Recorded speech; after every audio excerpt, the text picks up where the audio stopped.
আমার স্বামীর অল্প মাইনে বলে, অল্প আয় বলে আজকের ভাড়া বাড়িতে এত শান্তি থাকার পরেও ভাড়া বাড়িটা আমাকে ছেড়ে দিতে হবে।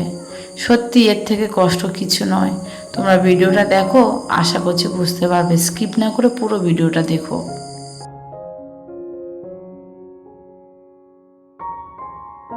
আসসালামু আলাইকুম, কেমন আছো সকলে? আই হোপ তোমরা সকলে অনেক ভালো আছো। আলহামদুলিল্লাহ, আমি আমার ফ্যামিলির সকলে অনেকটা ভালো আছি। তোমরা সকলেই দেখতে পাচ্ছ প্যাকেট গুছানো শুরু হয়ে গেছে। আমি প্রথমে যেটা তোমাদেরকে বলেছিলাম সেটা তোমরা চাইলেও বিশ্বাস করতে পারো, না চাইলেও বিশ্বাস করতে পারো, সেটা একান্ত তোমাদের ব্যক্তিগত ব্যাপার। তবে হ্যাঁ, অনেক দিন পরে আজকে সত্যি কথাটা বলতে বাধ্য হলাম যে স্বামীর অল্প আয়, অল্প টাকা নিয়ে ঘর ভাড়া থাকতে সত্যি খুব কষ্ট হচ্ছে। একই কথা মানুষের কাছে শুনতে শুনতে আমি ক্লান্ত। এবারে আমার হয়তো রেস্টের দরকার। তোমরা সকলে খুব ভালোভাবে জানো আমি অনেক দিন ধরে ভিডিও দিচ্ছি না, মানসিক সুখও নেই, মানসিক কষ্টের মধ্যে আছি। দেখো, হঠাৎ করে একটা মানুষ সারাদিন কত পরিশ্রম করতে পারে বলো? সারাদিন পরিশ্রম করতে করতে শরীর বড্ড ক্লান্ত, রেস্টের দরকার। আরও স্পেশালি দেখো, জিনিসপত্র সবই গুছিয়ে নিচ্ছি। কি কারণে চলে যাচ্ছি তোমরা তো বুঝতে পারলে। আরও একটা কারণ আছে, ভিডিওটা তোমরা দেখো প্রথম থেকে শেষ পর্যন্ত, সবই বুঝতে পারবে। আর সব কিছু তোমাদেরকে শেয়ার করব। তোমরা তো প্রথমে অল্প হলেও শুনে নিয়েছিলে যে আমি কী কারণে ছেড়ে দিচ্ছি। আরও বাকিটা সবার লাস্টের দিকে বলবো। তার জন্য তোমাদের কাছে রিকোয়েস্ট করছি পুরো ভিডিওটা দেখো। ঘরে তো আমার যে দরমার বাড়ি ছিল, মাটির দরমার ঘর, মানে আমার দেশ বাড়ির পুরানো বাড়ি, সেখানে কিন্তু যা পেপার মারা ছিল আগে, যেহেতু আমরা ওখানে অনেক দিন ছিলাম না, অনেক মাস ছিলাম না, সব পেপারগুলো ঝড় পানিতে সব জায়গায় ছিঁড়ে গেছে, টুকরো টুকরো হয়ে গেছে। সেই জন্য কী করেছি দেখো, পেপারগুলো সব জায়গায় জড়ো করে এগুলো নিয়ে পাশে যে বেটিটা থাকে, বেটিটাকে গিয়ে দিয়ে আসবো। তার আগে ঘরটা একটু ভালোভাবে ঝাঁট দিয়ে দিলাম। আর সত্যি কথা বলতে, ছোটো বাবু আর বড় বাবুকে বড় ননদের বাড়ি রেখে দিয়ে এসেছি। ওরা ওখানে থাকলে খুব নিশ্চিন্তভাবে থাকে। আর একা, যেহেতু একা হাতে সব কিছু করতে হবে, সেটা আমার কাছে অনেকটা রিস্ক। তারপরও হ্যাঁ, আমরা মেয়েরা চাইলে কিনা করতে পারি।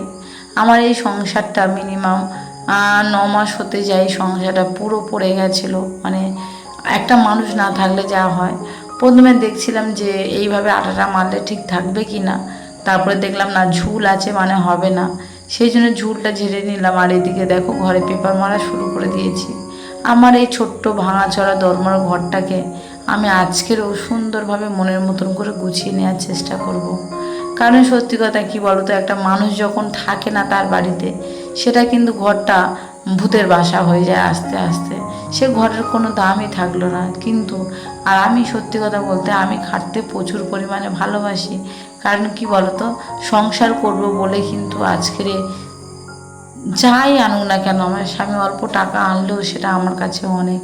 কারণ আমি আমার সংসারটাকে ভালোবাসি, তার সঙ্গে স্বামী সন্তান এদেরকে ভালোবাসি। আর এরা সত্যি কথা বলতে, এরা তো আমার কাছে সব কিছু, আমার সুখ, আমার দুঃখ, আমার সব কিছু। তো যখন কষ্ট হয় ওদেরকে আমি বলি যে আমার এই জিনিসটা কষ্ট হচ্ছে। তবে সারাদিন এই যে ঘরের পেপার মারাটা এক হাতে খুব ডিফিকাল্ট ছিল আমার জন্য। এক হাতে আটা মেরে আবার উপরে মইবে, উপরে ওঠা, পুরো ঘরটাকে এইভাবে মারার জন্য অপেক্ষা করছিলাম। মানে একা মারতে মারতে প্রচুর পরিমাণে ক্লান্ত। তোমাদের দাদাভাই সেদিনকে ছুটি ছিল না। তোমাদের দাদাভাইয়ের কাজ, আর্জেন্ট কাজ। তোমাদের দাদাভাই সারাক্ষণ কাজে ব্যস্ত থাকে। আর এদিকে ছোটোবাবু বড়োবাবুকে আমার ননদের কাছে রেখে দিয়ে এসেছি।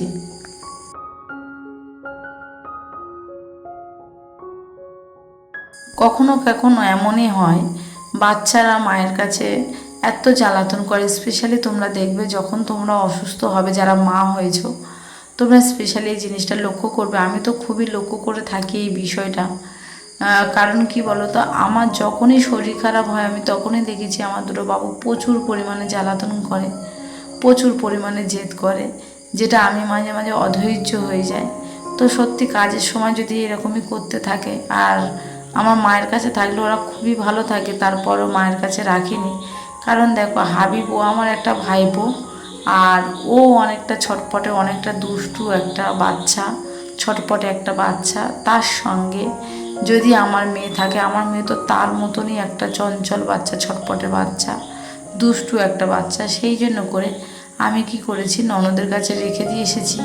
আর ননদের কাছে থাকলে যে মানে দুষ্টুমি করে না তা নয়, ননদের কাছে থাকলে অনেক দুষ্টুমি করে। তবে হ্যাঁ, ননদ কিন্তু ঠিক আমার মতন ওকে আঁকড়ে রাখার চেষ্টা করে। আমি যতটা ওদেরকে ভালোবাসি, আমার ননদও ঠিক ওই রকমইভাবে ভালোবাসে। তো যাই হোক, একা হাতে পেপার মারছি, কোমর পিঠ যন্ত্রণাতে ছেড়ে যাচ্ছে। বারবার একটা মানুষের জন্য অপেক্ষা করছিলাম, সে যখন আসবে হয়তো আমার উপকার হবে। সেই মানুষটা কে অবশ্যই এই ভিডিওর মধ্যে তোমরা বুঝতে পারবে। তাকে আমি ক্যামেরার সামনে আনতে পারবো না, কারণ তোমরা অনেকেই জানো, অনেকে আছে ক্যামেরার সামনে আসতে পছন্দ করে না। সেই জন্য করে তোমাদেরকে বলছি, আমি তাকে ক্যামেরার সামনে আনতে পারবো না, তবে সে কিন্তু আমার অনেকটা হেল্প করেই থাকে। আমি যখনই ওখানে যাই না কেন, আমাদের পুরানো বাড়ি, সে আমাকে কিন্তু অনেকটাই হেল্প করে। চাইলে যদি বলি যে এটা একটু আমার করে দিবি, সে আমাকে অনেকটাই হেল্প করে। সে শুধু একা নয়, তার ফ্যামিলির সকলেই কিন্তু আমাকে প্রচুর পরিমাণে হেল্প করে। সব থেকে বড় কথা, যখন ওখানে 12 বছর ছিলাম, 12 বছর পানির কষ্টটা আমি অনেক পেয়েছি। এবারে করেও যখন আমি গিয়ে আছি ওখানে, মানে ছিলাম ওখানে, তখনও কিন্তু আমি পানির কষ্ট পেয়েছি। তারপরেও কিন্তু মানুষটা বলেনি যে বিউটির মা, আমার পানিটা খারাপ হয়ে গেছে, তুমি এই পানিটা ব্যবহার করবে না। মানুষ দেখো, মানুষের পরিচয় দেখে মানুষকে চিনতে হয়। সত্যি সে মানুষটা আমাকে নিজের মতনই ভালোবাসে, নিজের থেকেও বেশি বই কম নয়। আর আমিও ওদেরকে প্রচুর পরিমাণে ভালোবাসি, আর সবসময় ওদেরকে ভালোবেসে যাব। কারণ কি বলো তো, কারণ তারা আমাকে অনেকটা সম্মান করে, অনেকটা আমাকে ভালোবাসে।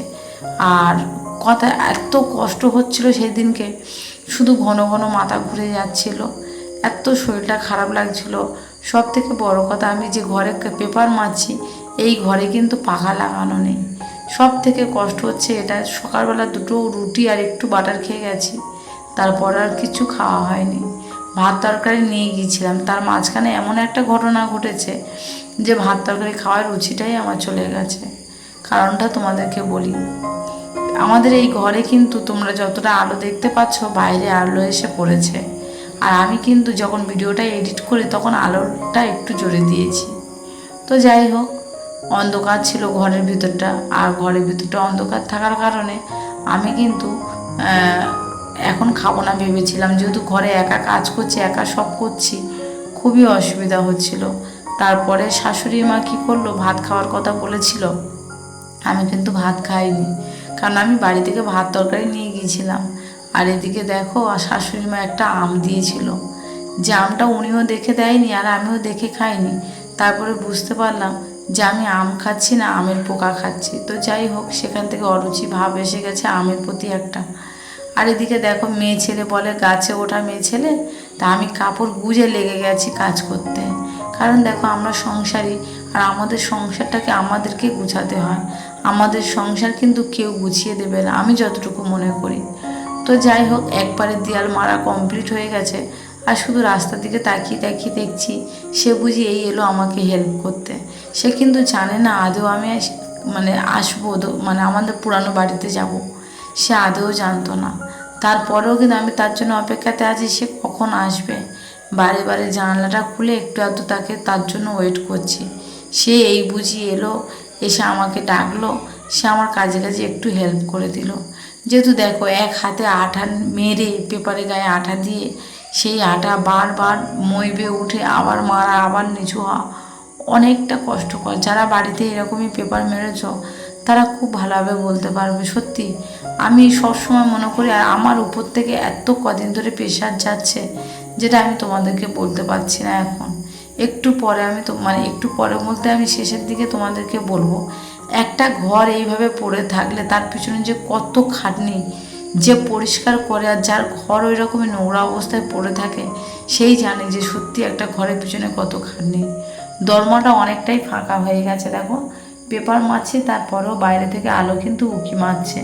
আর সেদিনকে গরমটা অনেকটাই ছিল, ছোটোবাবুকে বড়বাবুকে রেখে দিয়ে এসেছি না, খুবই ভালো কাজ করেছি আমি।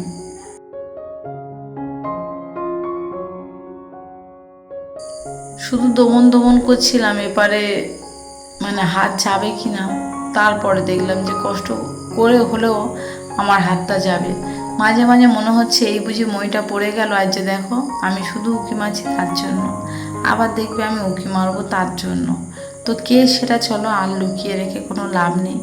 যেহেতু তোমাদেরকে সব বলবো বলে আমি এতক্ষণ ধরে ওয়েট করছিলাম, সেটা হচ্ছে যে বেটিটার কথা তোমাদেরকে বলছিলাম, যাদের পুকুর আমি ইউজ করে আসি, যাদের পুকুর এখনও পর্যন্ত ইউজ করছি আমি। তো তাদের বাড়ি যে ছোট্ট মেয়ে সিদ্দিকা, ওর কথাই বলছিলাম। ওরা হচ্ছে বাড়ির 2 মেয়ে 2 ছেলে। আর সত্যি কথা বলতে ওই যে বেটিটা আমাকে প্রচুর পরিমাণে ভালোবাসে। শুধু ওরা আমাকে মানে বেটি ভালোবাসে তা নয়, ওনার হাজবেন্ড, ওনার বাচ্চারা, ওনার মেয়েরা সবাই আমাকে প্রচুর পরিমাণে ভালোবাসে। হ্যাঁ, ভালোবাসার জায়গাটা আমাকে অর্জন করতে হয়েছে। আমি এই ভালোবাসার জায়গাটা অনেক বছর ধরে অর্জন করে তবে আজকে তাদের মনের মতন হতে পেরেছি। আমরা মেয়েরা এক জায়গায় থেকে এক জায়গায় আমাদের জন্ম হয়, আর এক জায়গায় গিয়ে স্বামী স্ত্রী প্রতিবেশী সবার কাছে ভালোবাসা দিয়ে তবে আমাদের জায়গা করে নিতে হয়। এমনি কিন্তু আমাদের জায়গা আমাদের জীবনে হয় না। তো যাই হোক, দেখো দেয়ালে কিন্তু পেপারটা মেরে দিয়েছি, খুবই সুন্দর লাগছে। তোমাদের কেমন লাগছে সেটা কিন্তু অবশ্যই কমেন্ট করে বলবে।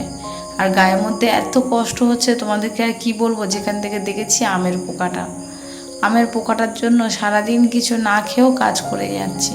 কারণ এটাই মনে করছিলাম যে পরে হয়তো আমার মুখটা ঠিক হলে আমি 2টো ভাত খেতে পারবো। তো এপারে দেখো আমার বেশিরভাগ এপারে দেয়ালটা মারা হয়ে গেছে। এবারে এই পারের দেয়ালটা মারবো, তারপর ওদিকের দেয়ালটা মারবো। সিদ্দিকা যেহেতু ও চলে আসবে কিছুক্ষণের মধ্যে, এপারে দেয়ালটা মেরে কিছুক্ষণের মধ্যে চলে আসবে। সবে বাড়িতে এসেছে স্কুল থেকে, তো ওকে বললাম একটু ফ্রেশ হয়েও চলে আসবে। আর ও সত্যি কথা, ও ছিল বলে হয়তো সেদিনকে একটু সন্ধে হয়ে গেছে হাতের কাজগুলো করতে করতে, তবু অনেক তাড়াতাড়ি হয়েছে। ও তো পেপারে আঠা মেরে দিয়েছিল আর আমি দেয়ালে মেরে দিয়েছিলাম। যাই হোক, ওদের সঙ্গে আমার সম্পর্কটা অন্যরকম, আর সারা জীবন ওদেরকে আমি নিজের করে ভাবি আর সারা জীবন ভেবেও যাব। সত্যি কথা বলতে বন্ধু চেনা যায় শুধু একটাই কারণে, যে বিপদের সময় তোমার পাশে থাকবে। আর আমার বিপদের সময় সব থেকে যদি পাশে কেউ থেকে থাকে ওখানে, সেটা হচ্ছে আমার ওই বেটি আর বেটির ফ্যামিলি সকলে। তো যাই হোক, এপারে দেয়ালে আটা মারছি দেখো। আর ঝুল তো এমনিতে ঘর পড়েছিল, মানে ঝুল পড়েই থাকবে স্বাভাবিক। তো এপারে ঝুলগুলো ঝেড়ে ঝুড়ে নিয়ে যতটা পারি আমি আটা মনের মতন করে মেলে নেওয়ার চেষ্টা করছি পেপারগুলো। সিদ্দিকা যেহেতু ক্যামেরার সামনে আসে না, ওকে আর দেখাতে পারলাম না। চারিদিকে দেখো ওই করতে করতে কিন্তু আমার পেপারটা মারা কমপ্লিট হয়ে গেছে। ঘরে পেপার মারা কমপ্লিট হয়ে গেছে, এই পর্যন্তই থাকবে। তারপরে কিন্তু আমি তোমাদেরকে বলবো যে আমার কি জন্য আজকে আমি এই ঘরটা ঠিক করছি। আর আমার স্ট্যান্ডটা দেখো, স্ট্যান্ডটা ওখানে লাগিয়ে রেখে দিয়েছি। কিছু কিছু জায়গায় পেপার কম পড়েছে, কিন্তু 120 পিস পেপার নিয়ে গেছিলাম, সেখানেও কম পড়বে সত্যি বুঝতে পারিনি। তো যাই হোক, কিছু কিছু জায়গায় কম পড়েছে, কিছু কিছু জায়গায় নিজে হাত দিয়ে উঠতে পারিনি। বাড়ি থেকে ভাড়া বাড়ির থেকে আঠা তৈরি করে নিয়ে গিয়েছিলাম ওখানে কাজ করব বলে। তো এদিকে দেখো ঘরে সব জায়গায় আঠা মারা কমপ্লিট। এবার ঘরদোরগুলো গুছাবো, হাঁড়ি টাড়িগুলো ধুয়ে আনতে যাব, আবার যাব পুকুরে। তো আমার ঘরে পেপার মারাটা কেমন হয়েছে সেটা অবশ্যই কিন্তু তোমরা আমাকে কমেন্ট করে জানাবে। আর এই যে হাঁড়িটা তোমরা দেখতে পাচ্ছ, আমি কিন্তু বাড়ি থেকে হাঁড়িটা নিয়ে এসেছিলাম, যেহেতু এখানে অনেক জিনিসপত্র কম আছে। এখানে অনেক জিনিসপত্র কম আছে বলে কিন্তু আমি কিছু জিনিসপত্র ঘর থেকে নিয়ে এসেছিলাম ভাড়া বাড়ি থেকে। সত্যি কথা, এবার তোমাদেরকে আমি বলে দিই, আমি ভাড়া বাড়ি ছাড়ছি না। আমার এটা কিন্তু শ্যুট করা হয়েছে ঈদের আগের দিন। হ্যাঁ, তোমাদের মনে কোশ্চেন আসতে পারে যে আমি এত দেরি করে কেন ভিডিওটা পোস্ট করছি। শরীরের অবস্থা একদমই খারাপ, আর এডিট করতেও ভালো লাগছিল না, সেই জন্য করে মানে এডিট করতে সময় লাগছিল, আর মনের অবস্থাও ভালো লাগছিল না। দেখো শেষমেশ কিন্তু ঈদের আগের দিন আমি আমার ঘরটাকে মনের মতন করে গুছিয়ে নিয়েছি, শুধু ঈদের সময় আমরা গিয়ে 1-2 দিন থাকবো বলে। হ্যাঁ, এটা কিন্তু ঠিক কথা বলেছি তোমাদেরকে আমি, যে আমার স্বামীর অল্প আয়। তো অল্প আয়, তাই কি হয়েছে, ওই অল্প খেয়েও শান্তিতে থাকতে চাই আমরা।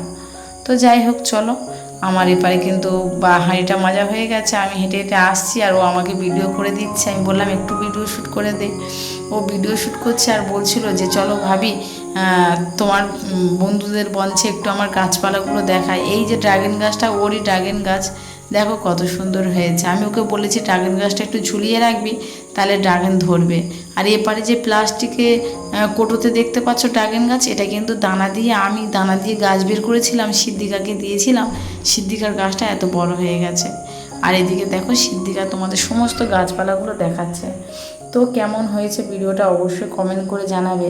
আর তোমাদের আবার কিন্তু আমি রিপিট করছি, আমি কিন্তু ঈদের জন্য বাড়িতে গিয়েছিলাম। হ্যাঁ, এটা ঠিক কথা, স্বামীর অল্প টাকা নিয়ে ঘর ভাড়া থাকাটা সত্যি আমাদের পক্ষে রিস্ক হয়ে যাচ্ছে।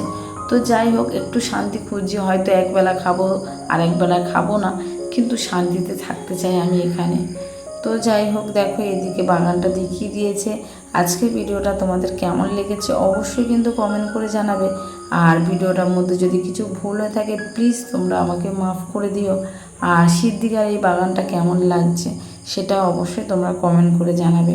সকলে আমাদের জন্য দোয়া করবেন। আর আজকের থেকে কিন্তু আমার চ্যানেলে শর্ট ভিডিও আসছে, লং ভিডিও আসছে, তোমরা ভালোবাসা দিয়ে যেও। খুদা হাফিজ।